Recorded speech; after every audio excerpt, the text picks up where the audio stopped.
So ayun, good morning mga boss.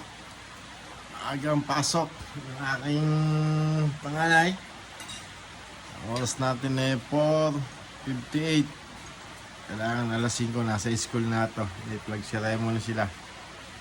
Yan po si Natalie Chang, nag-aalmusal. Shout out, isang A muna. Anak ka ng pu.